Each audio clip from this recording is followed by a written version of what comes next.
such a thing?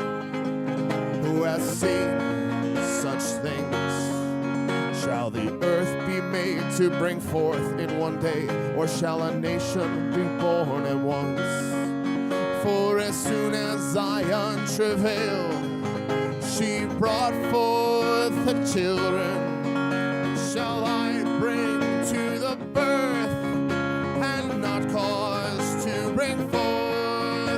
Shall I cause to bring forth and shut the womb? Rejoice ye with Jerusalem and be glad with her, all ye that love her. Rejoice for joy with her, all ye that mourn for. Hello, good morning. Welcome to Lima Line Bible Studies. We're continuing today our study in the book of Proverbs. And we're in chapter 24.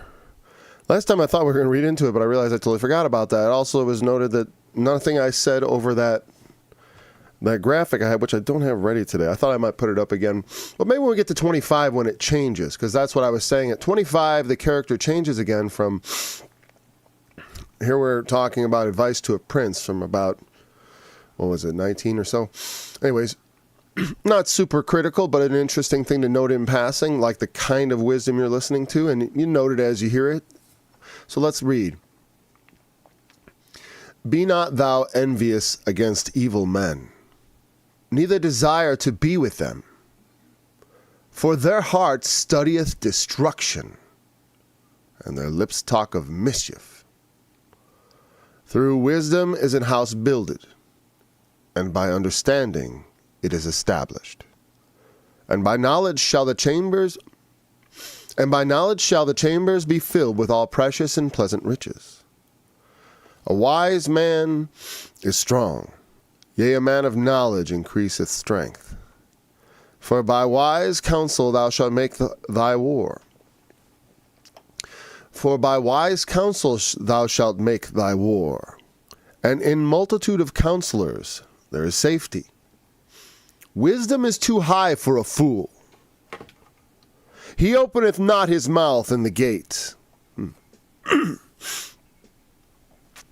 He that deviseth to do evil shall be called a mischievous person. The thought of the foolish is sin, and the scorner is an abomination to men. If thou faint in the day of adversity, thy strength is small. If thou forbear to deliver them that are drawn unto death, and those that are ready to be slain, if thou sayest, Behold, we knew it not, doth not he that pondereth the heart consider it? And he that keepeth thy soul, doth not he know it?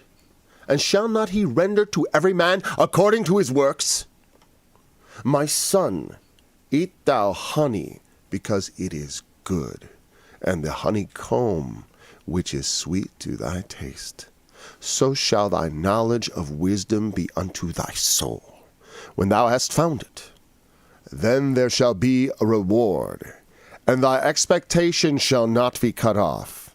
Lay not wait, O wicked man, against the dwelling of the righteous. Spoil not his resting place, for a just man falleth 7 times and riseth up again, but the wicked shall fall into mischief. Rejoice not when thine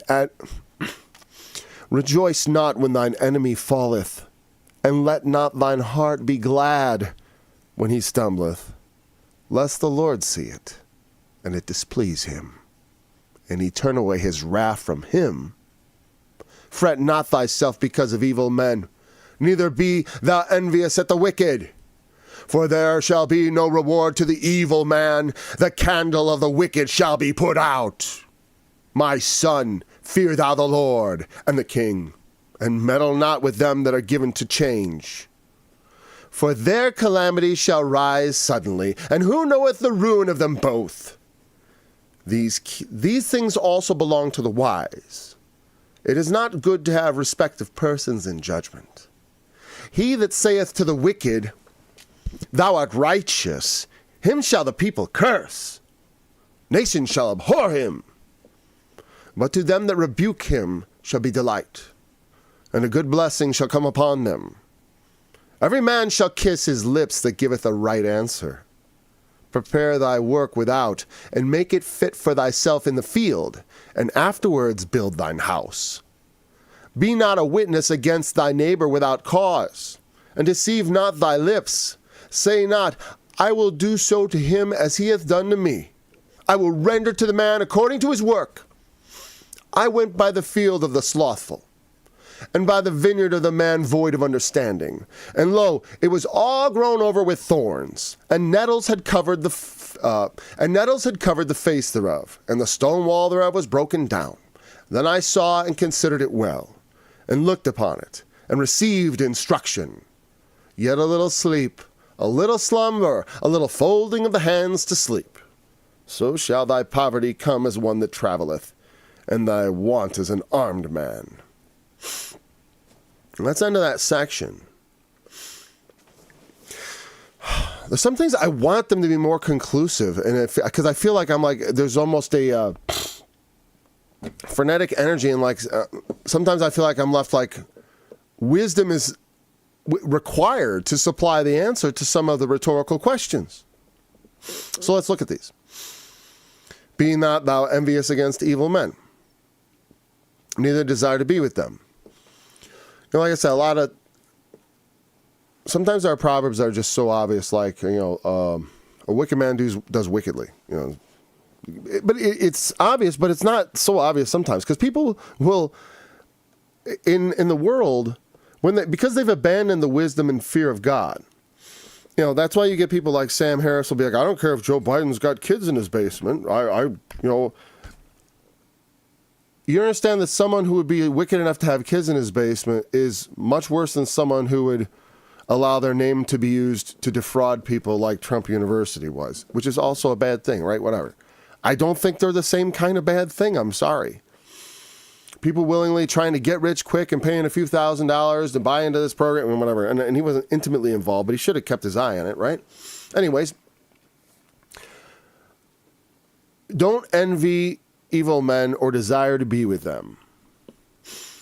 It is very possible, easy to envy people who are evil, because you see some of they may have things that seem to be attractive, wealth, position, honor among men, because men respect persons and they judge with respect. It ought not be so, but that's how it often is. Their heart studieth destruction, and their lips talk of mischief. Don't envy them, and do not want to be with them. This says don't desire to be with them. Don't even get that. It's interesting because the wisdom reminds me so much of what Jesus preached. As we read the Proverbs, I feel a deep connection to the philosophy that Jesus certainly would utter. I mean, there's a lot of. I mean, as I was reading this, I don't know if when it says like this part where it was like, if you are forbear to deliver them that are drawn unto death and those that are ready to be slain, I was thinking Gaza, Gaza, Gaza that whole time right there. Oh, we didn't know all these people were dying and starving to death. Oh, we didn't know, we weren't paying attention. And it's like, don't say when your neighbor does, I will revenge myself, all those things. And that's an Old Testament concept. Vengeance is mine. In the law, there's stuff about the avenger. That's because it existed. A lot of laws, like I said, are written because of the hardness of men's hearts. Men will do things. They'll put their wives away. And if they can't, well, they'll get rid of them in some other manner. And that's why, for the hardness of men's hearts, God permits divorce. As far as in his law, because that's how the law works. It's not an efficient way to actually be saved. It's a demonstration of man's,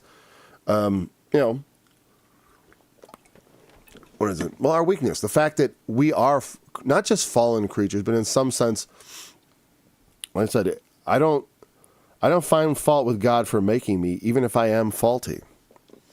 Because that's an awful, in my view, an act of mercy to even bring into being something that is somewhat not quite right. And then to offer, he could have brought, like people say, why didn't God make a perfect world? You mean with perfect people, not like me? No, thanks. Sir, no thanks. But let us, in this world of evil and death, take heed. It's like people because the life is hard, they want to just swear off God and say he's not there. But it's like, seek understanding. To fear God is the wisdom. To study destruction. And the lips talk of mischief. I mean, evil men in the world, that is literally what they do. I mean, they meditate on death. They aren't happy if they don't have blood being shed somewhere. If they can't make war here, they're making war there. If they can't be enslaving people here, they're aborting their children there. If they can't,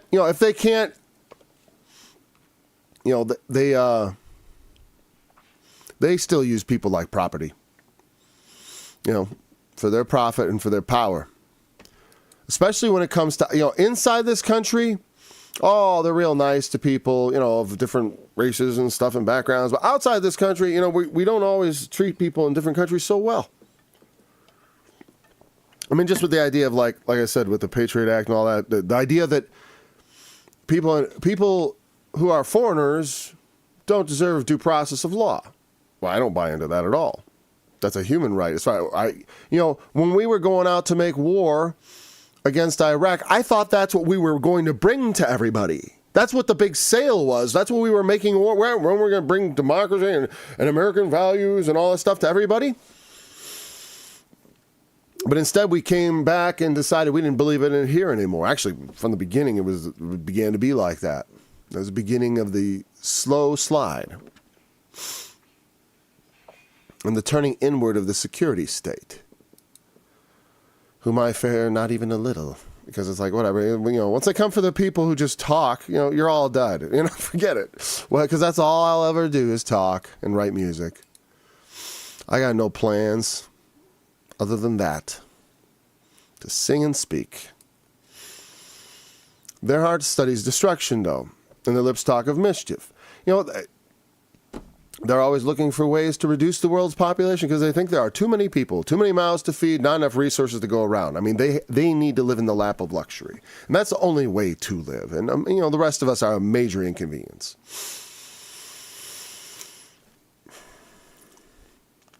And so, and also all evil ways will tend to such things. You know what I mean? It doesn't have to be, I'm sort of aiming at the top, right? The principalities and powers, the rulers of the darkness of this world. And we always kind of do take aim at those things because even like common people, your neighbors and friends who are ideologically possessed of whatever demonic philosophy or set of values has entered into them and corrupted their soul and such, and it often, and often you see like people when they get together, it's stronger. And that's why the wicked glob together so that the spirit becomes stronger, the evil among them. Among any one of them, it is never so strong, but among the whole, like when a mob. Like when everyone was following the pandemic, there was a strong spirit to conform, man. For a person like me who is not a natural, I was a naturally kind of follow the rules kid. I kind of was very gullible and innocent in a certain way. Like, when people would break the rules, I'd be like, what? It's like, didn't get it. I never thought I did think to cheat later once I learned cheating ways, but mostly not in, I don't know. Whatever. It all gets everybody, doesn't it? No, maybe not everybody, but it got me. I don't want to throw you all into my wicked basket. But like I said, but we better not be given to that, right? You gotta learn to play fair. Every kid knows that. I mean, sometimes when you're a kid, you think to cheat, but, what I learned is I only cheated a couple times because I realized it ruined the game. It was no longer a game. It was fixed. And that wasn't fun. I don't want to play a fixed game. I want to genuinely win. I like to win.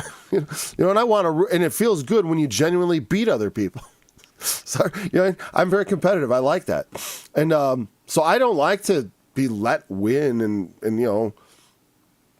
it's one of those things that I find very distasteful. In wrestling, I do not encourage, if my kids have a kid that they know is soft, I never encourage them to pin them extra fast. I say, you cut that kid loose a couple times, you score 10 points, and then you pin him in the second period after you got out from on bottom. Or whatever. Hopefully they don't put themselves, if they put themselves on bottom, then you cut them again. Whatever. If that doesn't make sense, it's wrestling jargon. I'm just saying, you got to build up your house. Through wisdom, a house is builded. By understanding, it is established. I always take it as a way to, like I said, the thing is maturity, kindness, sportsmanship, those kind of things I like to instruct them in. To be a fair competitor, not a wicked cheater. Like I said, it ruins the game for me. And in real life, it doesn't just ruin the game, it hurts people. When you cheat, you steal from people. And it's not like it doesn't have any effect when they just, like they print all the money and it's like them, all the expensive groceries you've been paying for, that's all for them that got a lot more money than you. It's like, oh, you think that has to do with those $1,000 checks they sent out? That's all been blasted through. You think your prices rise? I've already paid through all that in price rises. Oh no. Yeah, and you never stop paying. You know what I mean? For that little bit. And it wasn't just that little bit. There were billions and billions spent. It doesn't just go away. Well, here's to the fall of the empire, I guess. Well, America's still going to be here. No one's, we have an invasion or whatever, but it's like, I don't know about that. As far as like being a genuine threat. I mean, it is a financial threat, for sure. Because it's like, we can't keep printing monopoly money. That's bad. Bad. Every empire that's done it has fallen. And, because you can't pay your bills and no one wants to take your funny money. You destroy trust. Does anyone really believe my great-great-great-great-great-grandchildren are still going to be paying for the stuff we spent money on? You know what I mean? All our wars are going to be paying for them? Don't you think... you don't think they'll come up with more wars to fight? And it's like, when is the debt going to be paid off? Never. Debt paid off. Well, maybe it will. I don't know. So we could definitely cut down. I mean, we could save a lot of money. Auction off assets, blah, blah, blah. Something's going to have to happen, probably. Who knows? That would be the peaceful way it would end. I'm an optimist. I'm an optimist. But we, no matter what happens, though, it's like you have to trust the Lord that you're in His hands. Even if like the word, oh, we all die, or they all die, and I got to watch it, or something terrible like that. Even so, naked came I into the world, naked I'm going out, and blessed be the name of the Lord. And I know that I have not lost a thing. That they cannot take anything from me that God has given me. And I have not lost anything, and nor will I, and nor shall I fear. I mean, it's not like I won't feel like Jesus did as he was going to the cross, but he still went, I mean, I'll feel the passion of it. That's what makes it so terrible. You got to build your house through wisdom by understanding, establish it. Not wickedness, not cheating, not stealing. By knowledge so the chambers be filled with all precious and pleasant riches. This reminds me of teaching my friend Mark Nutting used to talk about when he would talk about the chambers of the heart, and he had this diagram. And I guess some people were offended at it. To me, it's like anything when someone talks about a vision God has given them or something. As long the thing is I don't expect to erect a monument to or whatever to some particular thought, but like the lesson well learned. I mean, because the symbolism, of course, it represents something. Because we are the house of God, right? That is the house. We are a house also built up in Christ. He is the chief cornerstone. We'll build on that. Each of us is an individual building that is part of the overall building of Christ's many-membered body known as the church, right? Or the called, which is just ecclesia, the called out ones. But each of us is built up as an individual and also as a collective, in that building by him. It's his work. He is the chief. Well, but we are workers with him also. That's why it says he's the chief cornerstone, and how you build thereon, take heed. It's just because it's like, what? Oh, can I mess it up? It's like, just take heed. Just be sincere and take heed. And I believe that anyone whose conscience is sincerely seeking truth and trying, the thing is, on a lot of issues, it's like I come to the knowledge of them late in life. I didn't feel the way I do about things now when I was 20. And so, that's why I have a great deal of patience with all humanity as far as I'm concerned, as far as changing their minds. I've also indicated a lot of disappointment with all humanity in as far as their to see to what degree, and to know for a certainty that Satan is going to have his way with this world. And all my fighting is going to be, I feel very much like Don Quixote, my enemy is not a windmill.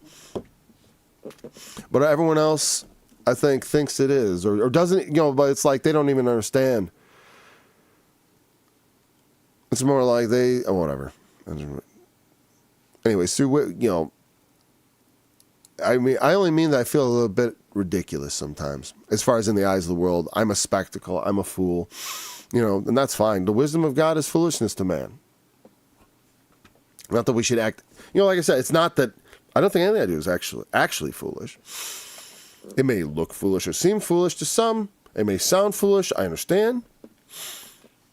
But actually, I think not at all. Because foolishness is not the same as comedy or humor. There's madness in laughter, though. I mean, you don't want to, but it's also a way to me, it's also a way to cure madness.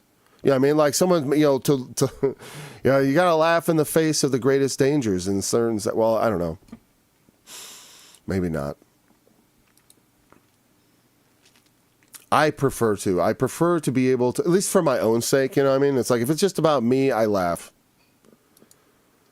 Because I know the Lord, I'm unlike Jesus, I've got it coming. So it's like, I can sort of like accept suffering on a certain level. It's like, well, I certainly know I'm never going to suffer as much as I deserve, which is somewhat of a comfort, because I think I probably deserve a lot more suffering, I'll probably never suffer as much as I deserve.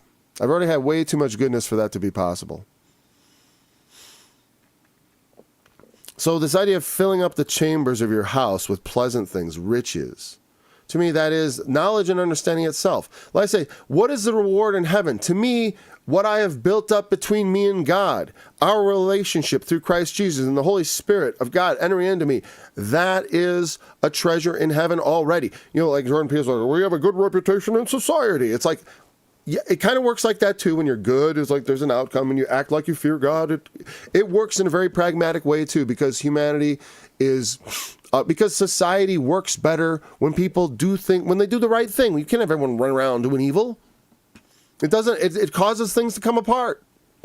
Especially at the top, they fear not God, so they do whatever.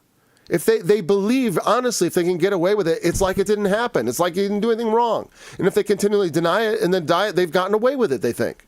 I thank God that they have not. And that's what makes me laugh, as it makes him laugh. He that sits in the heavens shall laugh. They think they're going to break his chains? No, you will never break his chain, his shackle. No. Because contrary to a human's think, we owe God a living. We owe him our life. But I didn't like it. Your very complaint says, what, you expected more, did you not? I mean, you thought there could be a good time there, huh? Well, if I'd been born rich and I'd been born handsome and I'd been born, in the right country at the right time and blah, blah, blah. And everyone deserves to have a wonderful life. I feel very similarly. I certainly don't wish a bad life on anybody. I feel a lot of sympathy for the suffering of others, though, especially those who really suffer. But when I see people suffering in the world, I don't see them complaining about God. I see them complaining about men and what men are doing to them. Not what God is doing to them, but what men have done. I'll tell you, the heart studies destruction. That's all they can think about in Gaza. How can we demolish everything? The lips talk of mischief. How can we move everybody out? Even though that's, ethnic cleansing is generally considered taboo. Can we do that here now? Right? Can we ethnic cleanse America? I should think not. I mean, I would never even suggest such a thing. Some people would like to. I can guarantee you that. Some people would like to. Some people would like to get rid of all of the Europeans. Some people would like to get rid of all of some other people. I don't believe in any of that because I believe we should all learn to live in peace. We all have to share the planet together. I don't see why we should hate each other. It's unnecessary. That is artificial, and it is imposed from the top down to control us, to turn us against each other. Not from the top down, not from the top down from God, but from the top down, the principalities and the powers and the rulers of the darkness of this world. They want to turn black against white and everything else, all the other, everything. They would, because white is an easy target, they really want to turn everything against the whites. And to me, it's funny I always get lumped in with that, but as as someone who's actually combated actual white supremacy in the form of the identity movement, I've actually been accused of being black, of being part African, because I'm Italian, basically. And whether that's true or not, I really don't care. I'd be very happy to be descended from Africans, and I probably am in some way, right? I don't know. They say anthropologically, maybe we all got a little bit of DNA out of Africa, okay? Boo-hoo. That's probably why I'm such a fine physical specimen. What am I going to say? I love it. And that's what I say. I love my country. I love the people of my country, especially those who love the good things about this country, the things that should be good, the great ideas that came out of it that are highly influenced by Christianity, the things we used to really believe in as a whole, but many people have abandoned. And then, in that pursuit, that's why we're going to go broke. We're going to go broke. And we hurl all this metal into war. Russia's going to have a lot of scrap metal to pick up, I tell you that. They're going to be picking up all that scrap metal. Because whoever controls the battlefield, in the end, what does that recommend? That's victory.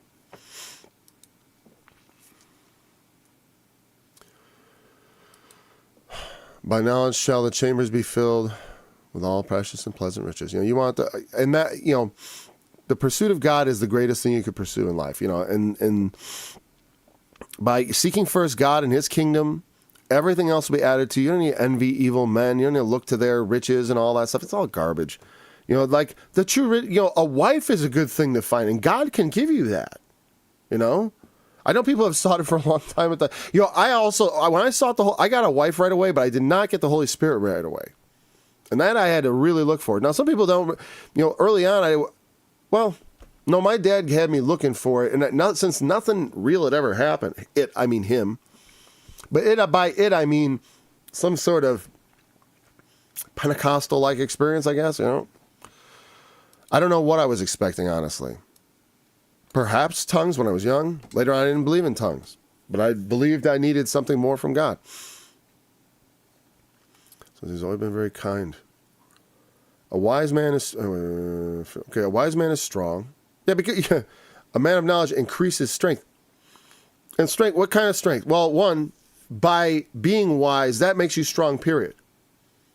It doesn't necessarily mean a wise man goes out and becomes physically strong. Though I'll tell you what, as a man, like I said, in this generation, here I am sitting in front of a computer. I do a lot of work here. I also got to make sure I get out and do work outside and be physically active, which I do quite a bit of, which is why I am not horribly out of shape. There were times in my life when I was definitely on the trajectory to be horribly out of shape. But at 50, I don't feel, I'm like, okay, we're all right. We're going to improve our health as we get older, hopefully. But, so I'm telling you, as a wise man, be physically strong. In the old days, it wasn't as much of an issue because people were just physically active surviving. And so old people didn't tend to just get all weak and flabby, Now, a man could be stricken, of course, and that's not something that wisdom can do anything about. I'm just saying in a time of weakness, when men become physically weak, it's time to be strong. I always try to zig when others are zagging. I've always been like, I've always been sort of, well, I've always been inclined to follow the rules. Whenever I see whenever it's sort of left up to everybody to choose, when it's like free, and I see everyone, I always am kind of going the other way, because I guess, whatever, it's probably a combination of things, but it's all ingrained in my personality, really. It's just deep-seated, contrariness, I suppose. And, the thing is, I've always been conscious of that. And, I admit it. I've been conscious of it. I've tried to compensate for it, just like I've tried to compensate for my credulity and my naivety, which is fine. I'm not going to try to repronounce that. Naivete. Oh, I should have not tried to do it again. For by wise counsel, thou shalt make thy war. Now, again, she's definitely talking about... I'm sorry, I just got to get rid of the potential spam. So, I think, of course, wisdom itself is strong. I like that my first impulse was to say that wisdom itself is strength. It is. Because, like, it talks about the poor wise... I think it's actually in Ecclesiastes where it talks about the poor wise man who saves the city. Yet afterwards, they forget all about him. Because he was a nobody. By his wisdom or whatever, he saved the city, but he delivered it from the great army. And just the idea is that, by wisdom alone can take a situation and repair it, but also the wise increase strength. Right. In that sense, it's like, I do believe that you should have a strong military to protect your country. What annoys me is the way we've expended so much of our assets, either leaving them in Afghanistan, throwing them away with the Ukrainians, who basically, have won nothing. Have won nothing. What are they going to win at this point? They're going to win back the territory? At what cost? At what cost is that land really worth? Blood for land. It's obscene. It's like, and if you know the history of what's been going on there, you understand that it's all dirty business with everybody. I don't take sides. I'm for peace, and there is a dispute there, but I don't see what what throwing gasoline on the fire did for those people who are dead and didn't win, and are now drafting pregnant women. I'm talking about Ukraine. They're drafting pregnant women, ordered 50,000 girls' uniforms. You fancy that? Yeah. Now, some people think it's fun. Women equality, it's like, you're destroying the future of your country. You should try not to sacrifice either your young men or your young women, for the good of your country. Let the gung-ho boys volunteer to serve and, defend your country. Our problem is our government's just unhinged. Our president isn't even in control, I don't believe. His advisors are running everything because he was never particularly competent. They're probably calling another, maybe someone else. They're calling on the weekend and asking, "Hey, what should we do about this?"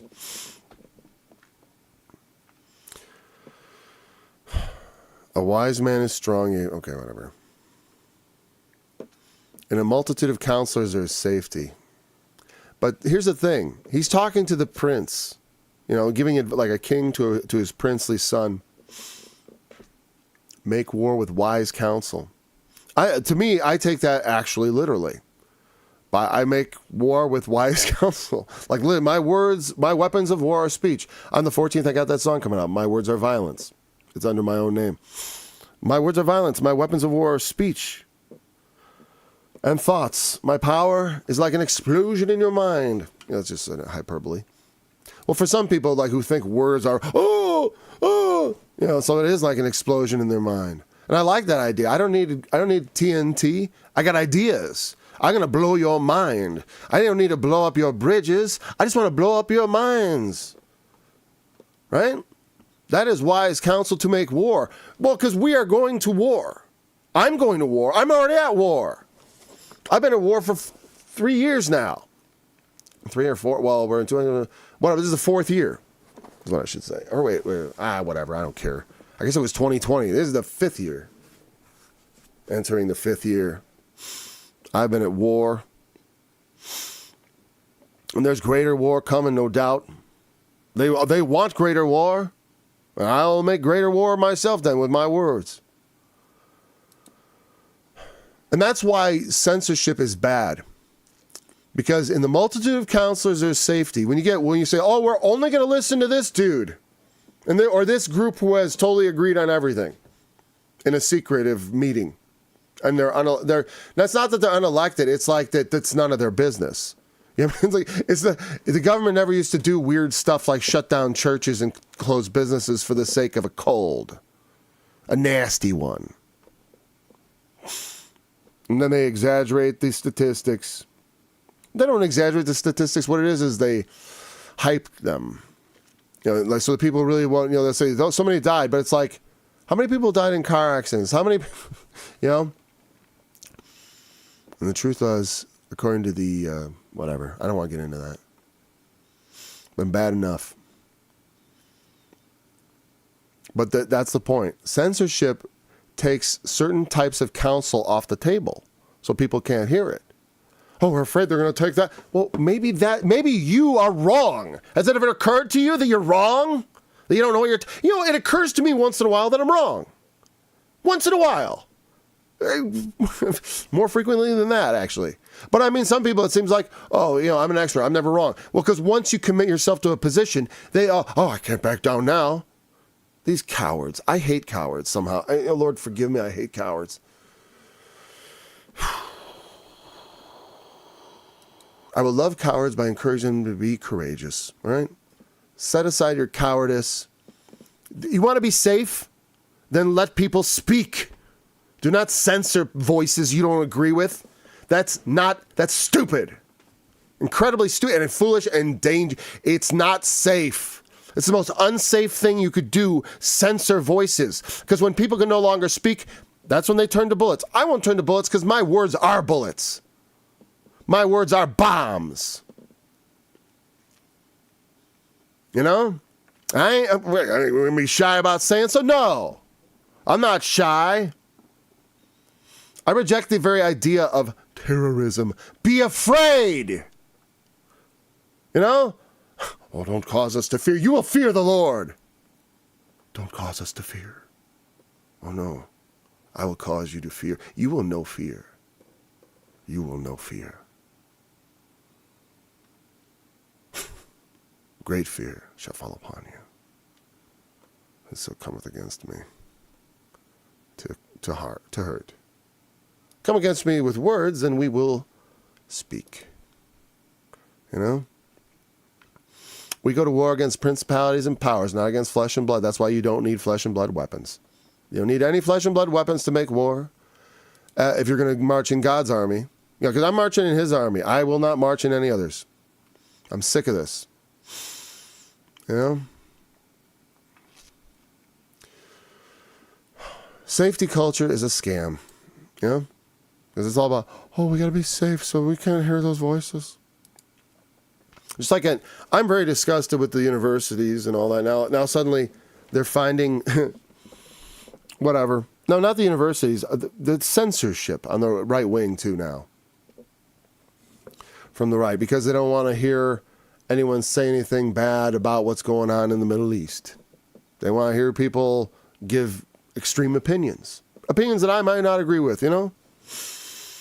They can advocate for, if the people of the Levant, of that nation, if they can go on if they can say the things they're saying, calling for the killing of people, if they can do that,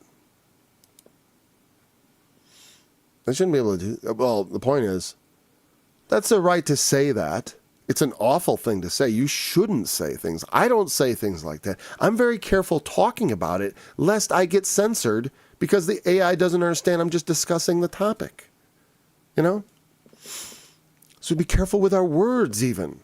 I'm not afraid of saying what I want to say, but I will choose the words. I always do. I try to choose my words carefully because I do try not to give offense. I do. Or I believe I should, right? I try, and I believe I should, and I sometimes fail. And I do offend where I shouldn't. But then again,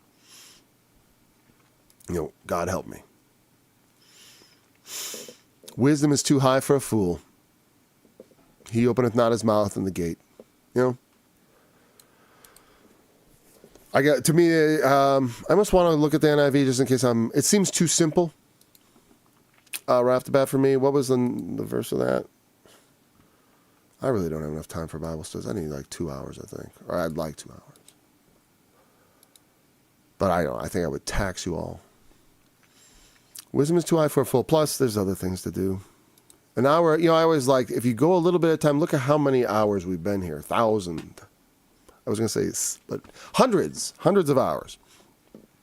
Right? I've been here hundreds of hours anyways, right? And some of you have been there just along with every single one of them. Wisdom is too high for a fool. Do not envy the... Okay, let me get over there. Browse internet. Okay.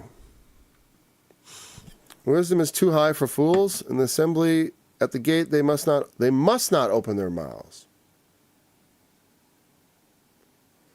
Huh. I took that differently. And I, quite honestly... Oh, wait, is it there? No, I'm sorry. Here's how the NIV translates it. Now I got to go on it. That is... My ringtone is Revelation chapter 18, by the way.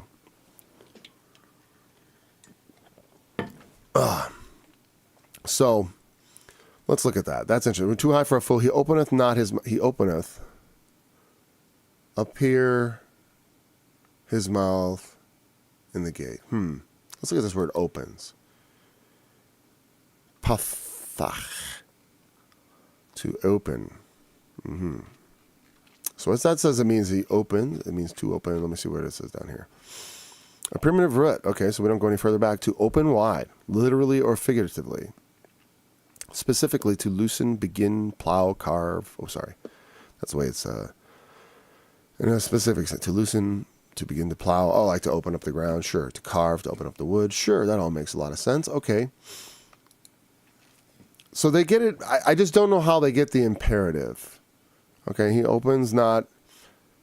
Here's it, pathak, appear. No, open is what it's. The quick definition here is not good. Not his mouth. Pad, I know it would be low mouth. Low is the word for not in Hebrew, like lope. Mouth. Opens not mouth in the gate. Well, because to me, here's the thing. I don't like that because it almost seems like censorship. Like, he must not open his mouth up. Shut his mouth. And I'm like, you have to portray the Bible like that, you NIV translators. Come on. No, what I think it is it's too high. He can't comprehend it. So he isn't in the gate talking about why. He isn't out there saying, hey, everybody, because opening his mouth in the gate, what does that represent? That is the town square, so to speak. That is the place where people come in. If you want to get messages to as many people as possible, you stand in the gate and you cry out. And in fact, if the king wanted to let people know things, they would have a crier in the gate. Someone standing in the gate, opening his mouth in the gate, is someone who's delivering important message or thinks they have some important message to tell people. And so I would say, because he does not comprehend wisdom, he is neither sent there by God nor by men. You know what I mean? And not only that, and if it was a case where he himself would have to stir up the gumption to speak out, he wouldn't have the wisdom to do it.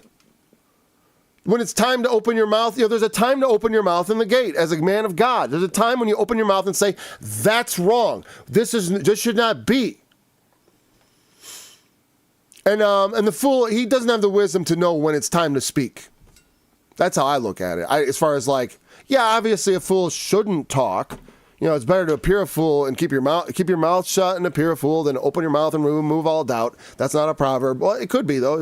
I think it's Mark Twain, but I'd just insert that in Proverbs, 35 or was it 31 chapters of Proverbs or 32? Even that has slipped my mind. I used to know that's 31. My first guess was right. Wisdom is too high for a fool. He that deviseth to do evil shall be called a mischievous person. Well, that's kind of again, one of those obvious proverbs, obviously. But again, it's a warning too. You devise to do evil, you're going to get a reputation. That's what men are going to see you.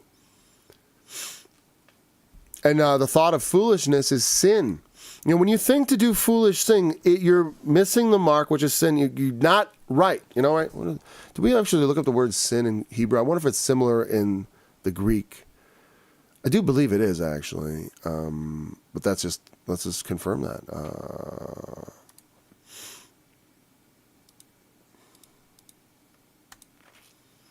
Look at 9 here. All right.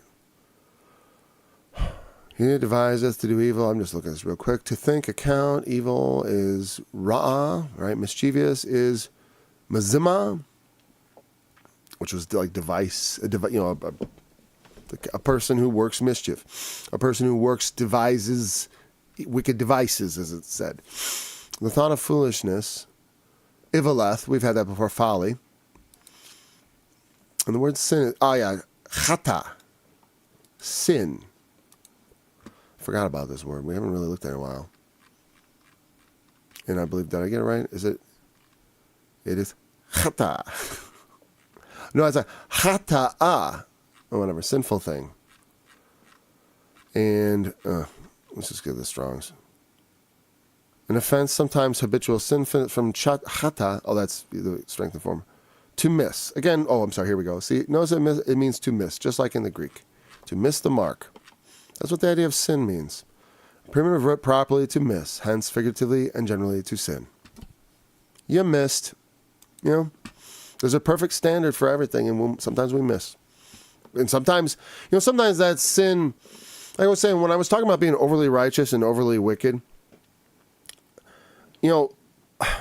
I put that down to sort of matters of conscience. There are some things in which I can be so upright in my own mind, like I don't drink, I don't smoke, I don't do this, I don't do that. And like I said, I try to make room, or I keep the Sabbath on this day, I do this, I do that. I have all this righteousness that I'm really focusing on. But I would rather be, thinking about my infirmities. I'd rather giving glory there because, as far as let my reputation be for my infirmities, and rather than for my, than for my strengths, because that's how he would have it, I guess. Well, because I am a disciple of Paul, and a disciple of Christ. The scorner is an abomination. So when you act these things out, it does have a worldly effect. That's like what Jordan Peterson talks about sometimes. But he doesn't. What he fails to comprehend is it's not just that. There is a divine essence, and maybe he is beginning to get this. I don't want to be overly critical in that sense, because I feel like he's consistently moving in the right direction. So, I don't want to be a negative person on that regard, because it's like I think he does. He that is not against us is on our part. You think of it like that. It's like, there are worse, in his uncertainty and this and his being off of it and having this it's like far more preferable to me than the dogmatic certainty of so many denominations, or also the wishy-washiness of many of them. It's just like, as far as like, there's no courage to to say anything that seems not quite what people expect. All right, the thought of foolishness and the scorn is an abomination to men. Yeah, because, again, we talked about that scorn, the mocker. You can mock God. You may have temporary, but the end fruit of that, even in the world, people don't like it. Not most people. The wicked do things, but the general society, it's always been a few wicked men who are willing to go way too far and that hold it over the majority of people. And it's really wicked. And they will be punished for it. Do not doubt that. But that doesn't mean they shouldn't be resisted. We resist the prince. I don't worry about the individuals, because there's bigger forces at work. Those are the things we fight against, the principalities and powers. That's why words are much more powerful than all that other garbage. While there is a power and all that for sure, but it's just death and death and death.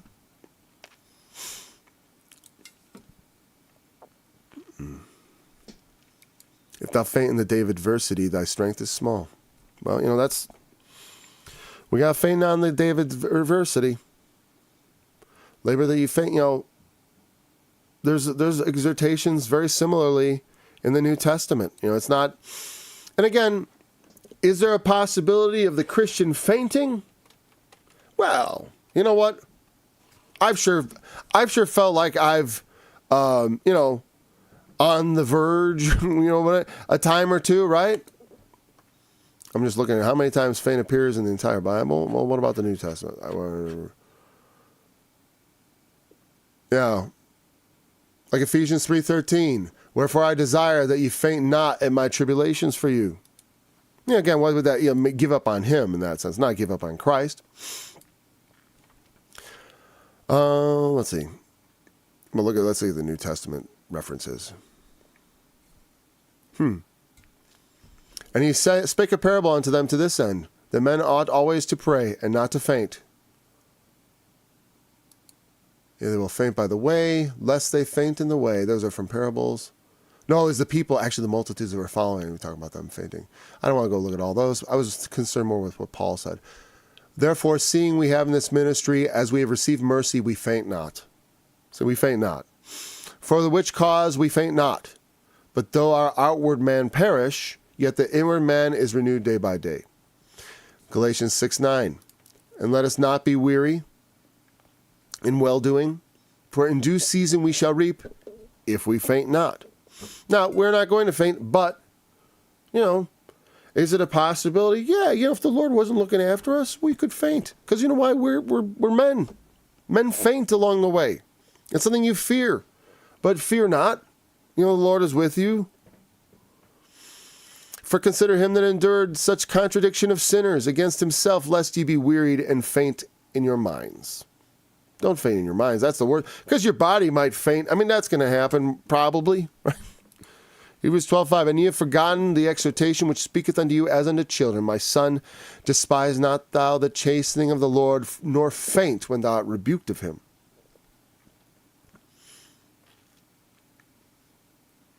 And Revelation 2:3 is the last one. And hast borne and hast patience, for my name's sake hast labored and hast not fainted. I like that. So, if thou faintest in the day of, do not faint in the day of, lean on the Lord. You will not faint, because he will hold you up. I promise you that. Believe it. That's the problem, is that people are taught to believe they're not going to be there in the day of adversity. Well, I'm here to tell you the days of adversity are now. And greater adversity is coming to the people of this country. You understand? You think you're going to be raptured away. You lived a cozy life while the citizens of the world have been suffering by our out-of-control government. Millions have died. And we have to, I'm since 2001. And so what account shall we give of this? We don't think we have anything to account for it. I mean, personally, I'm again. I think repent as soon as possible. Let's, there's a way to peaceably end this. There may still be, because World War III is already underway, buddies.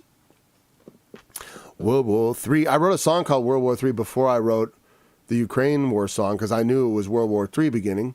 I thought, sure looks like it, folks. But we can stop World War III, but they don't want to, apparently, So we got to definitely get them out of the way. I mean, throw them out. They don't want to be thrown out. We got to fight World War III is what they're thinking. And they're crazy. They're crazy because we're not going to fight it. You will fight, they will insist. Well, there may be a fight, I guess. Fools will have it. Okay, wisdom is too high. He that devises to evil, he should be called mischievous person. Build your strength up in the Lord, that you faint not in the day of adversity. You got to think about like it says, faint not in your mind is where you need to be strong. First. Body, like I said, body helps.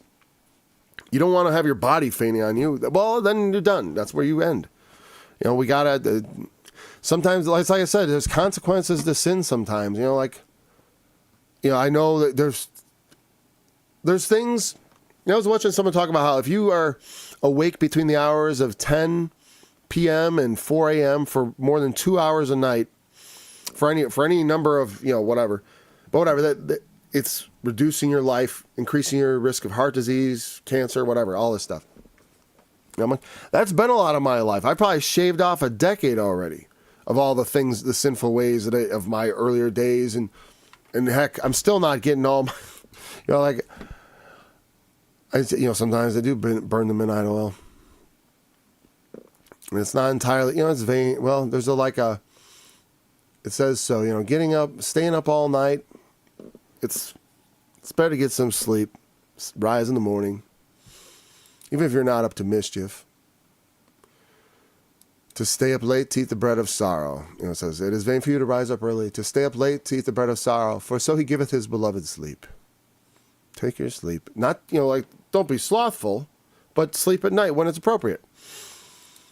Not that I sleep all day, but sometimes it's like, when I said I'm up till midnight a couple times a week, yeah, you bet. I'm trying to curtail that. Not a couple times a week, most nights is what I should say. Yeah. If thou forbear, okay. Again, there's a day of adversity. We have to be strong for it. There's a day of trouble, of tribulation. The great tribulation of the end times is not for us. It is not for us. We are going to make war, and we, just like that, we have a different role to play. We're going to stand up to the Antichrist, to the principalities and powers of the rulers of the darkness of this world. We're going to put on our gospel armor, and we're going to go forth to battle. The saints are going to war. Spiritually, of course, with the sword of the Lord. I'm already gearing up, I have been for a while. But we have to prepare our minds. There's going to be trouble. I have to prepare a mind, man, for lots of bad things. But so I prepare for it, and so that I can settle in my mind. I'm here to be offered, period. And all I have to the Lord. Thank you, Lord Jesus. And whatever. But I do read this. If you forbear to deliver them that are drawn unto death, and those that are ready to be slain, if thou sayest, behold, we knew it not. Well, doesn't that... That's just it sounds like the Holocaust to me, right? Like people who were hiding Anne Frank, they were listening to the wisdom of the Lord. They feared God. We can't do this. We can't deliver these people to death.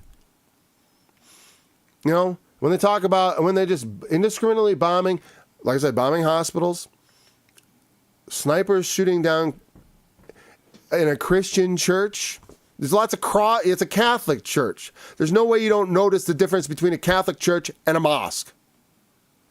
And then I saw someone on that they were claiming there were no Christians in Gaza. That's a lie. Well, they'd like to make them extinct.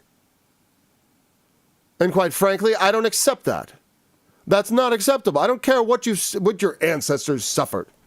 You don't get to do that. Nobody gets to do that. Nobody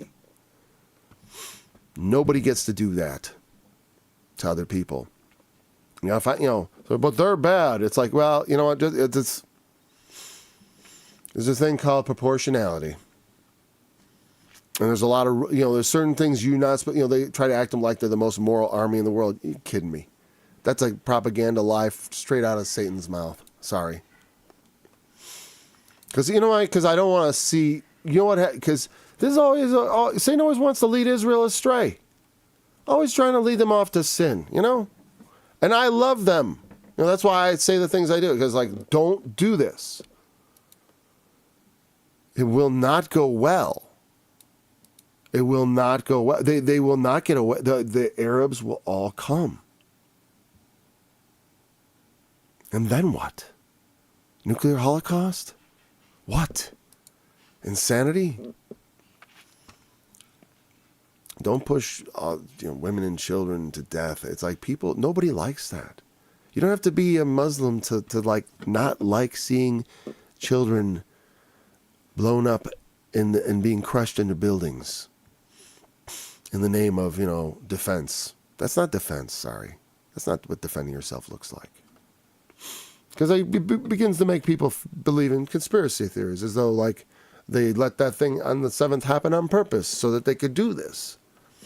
And for some people, it'd be worth it, wouldn't it? Well, gee, give up 1,000 of our lives to be able to have an excuse to plow the whole place over. Where do I sign? If you're someone like Netanyahu, that's a calculation I believe that kind of person could make. He was a special forces psychopathic killer. And as far as I'm concerned.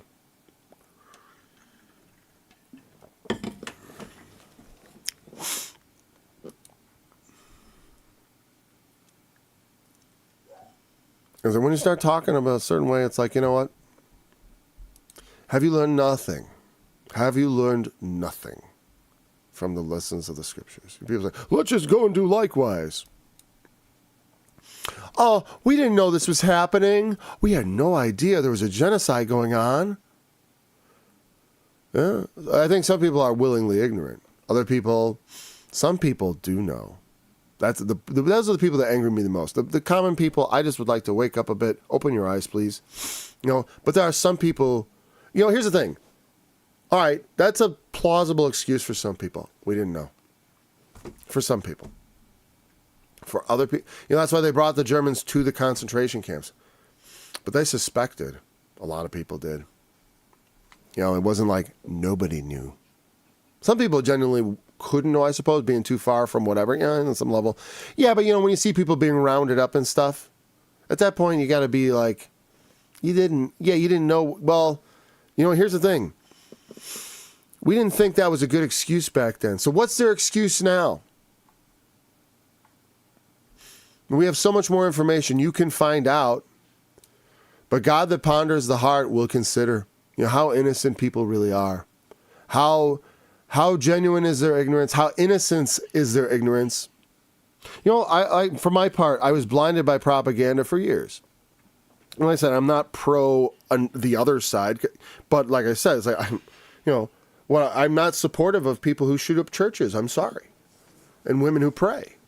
And women and children in their homes with bombs from the sky. I'm sorry, I do not support that. Nope. That's not my idea of defense. It's my idea of atrocity. And if I don't understand how anyone gets anywhere but that. It's like you don't shoot. If someone has this myth of human shields, that's what they're doing. They're just getting rid of all the human shields so they. You're not allowed to blow up human beings in the name of, I got a terrorist standing behind them. That is. No. That's like saying, it's like the devil's standing behind them. We gotta get the devil. And that's almost what it is. It's like we're gonna blow up the devil, so we're gonna shoot. Because he's down there in the tunnels in hell, and we gotta blow him out. So we gotta blow up but we found hell. We found Satan and his angels. They're underneath this city.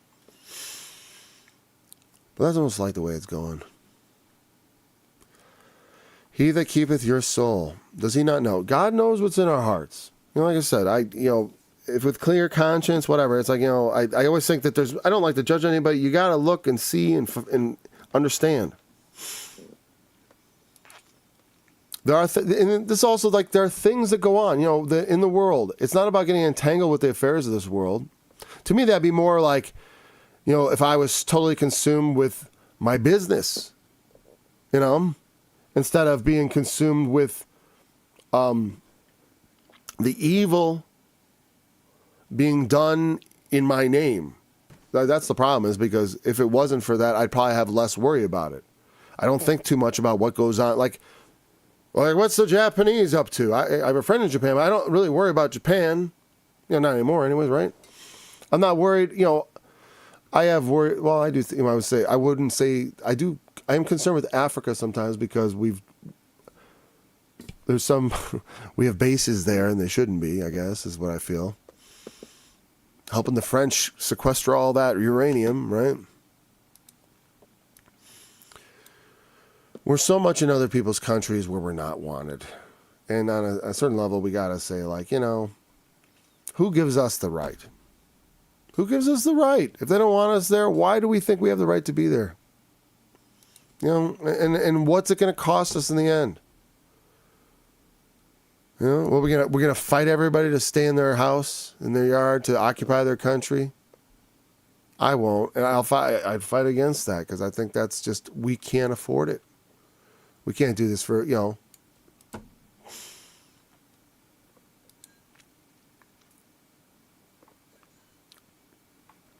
Shall not God render to every man according to his works?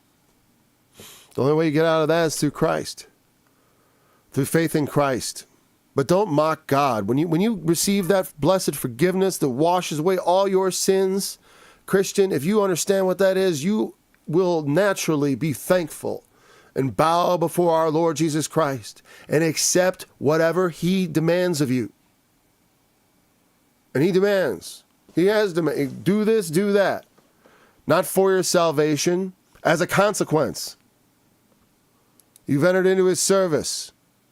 This isn't just, oh, thanks, I got my insurance policy. I'll sign up. You come before the throne. Because the only kind of Christian is the kind that sits with him in his throne. There are no other kinds.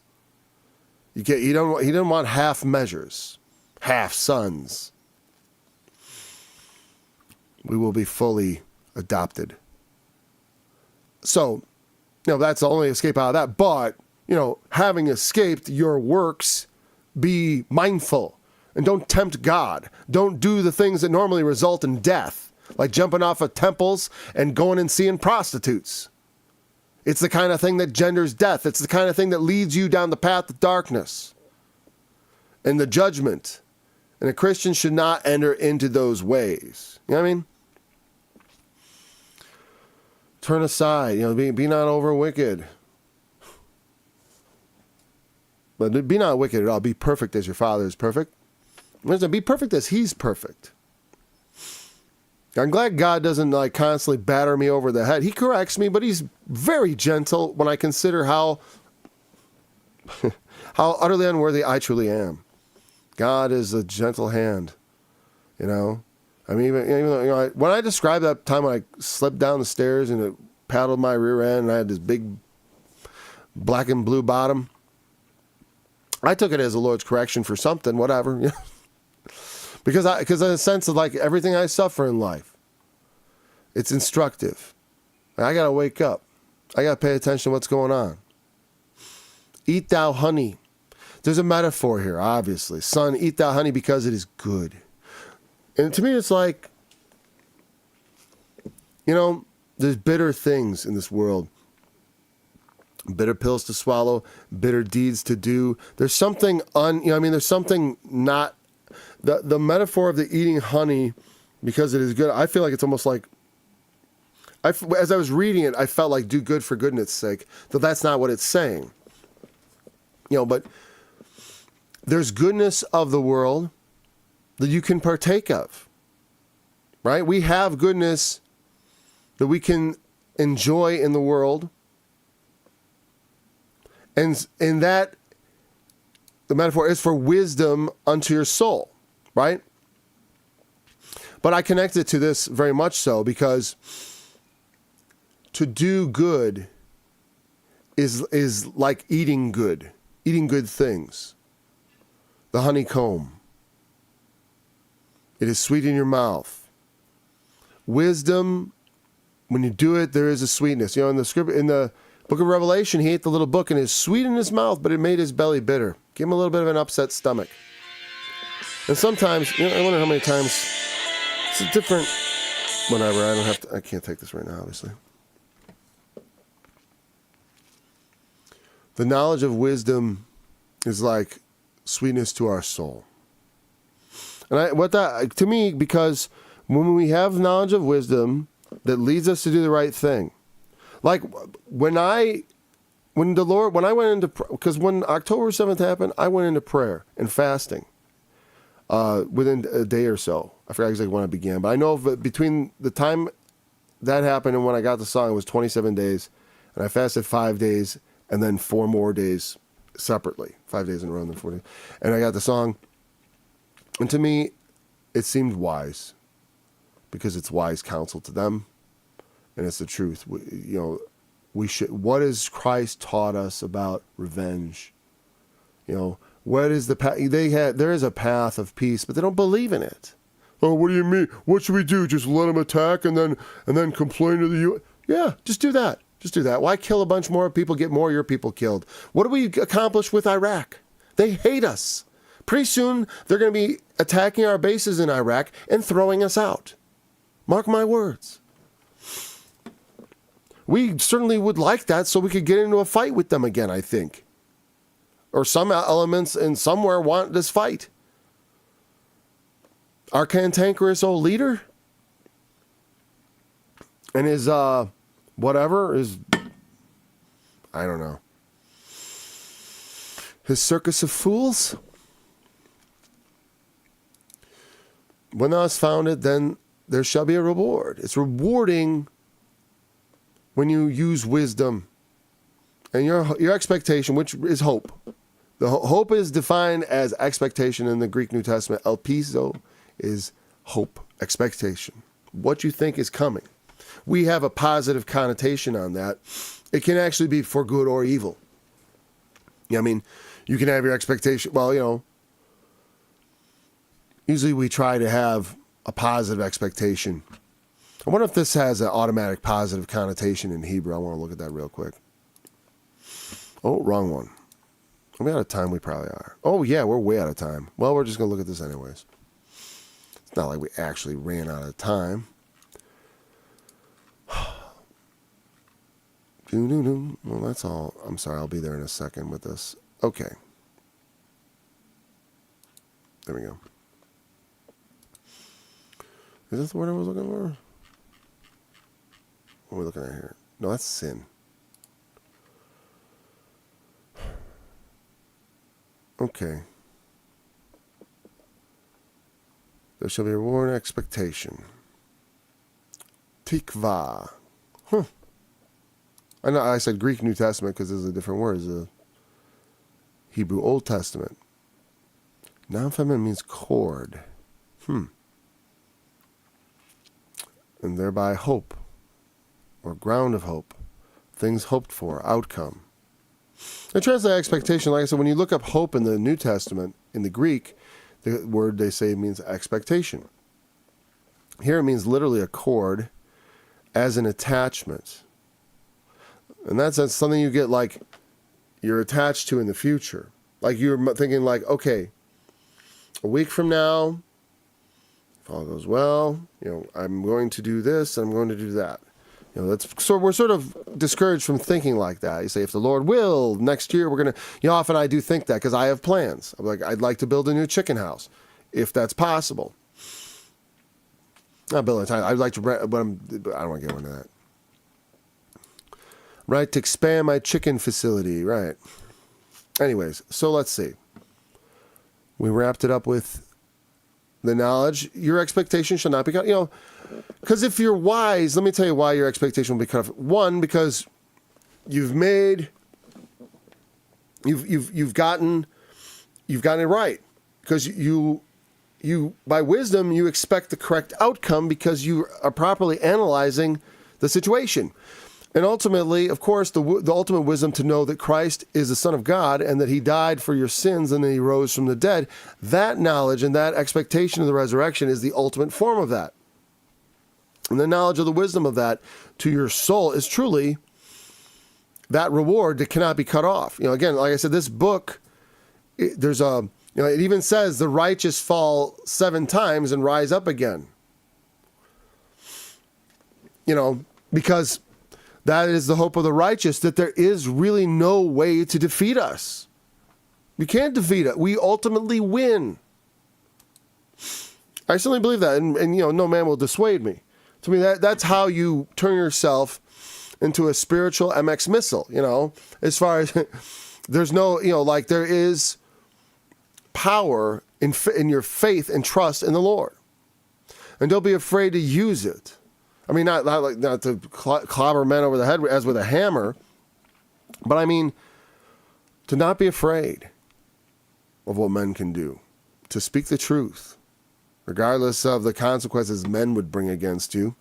Though being careful, the Lord didn't just throw himself to the lions, Let the enemy, I don't know. The Lord will show you the way. like I said, I hope I have a good long testimony to give, and that the Lord delivers me many times from my enemies, and I will learn to be never afraid. And hopefully that's the way.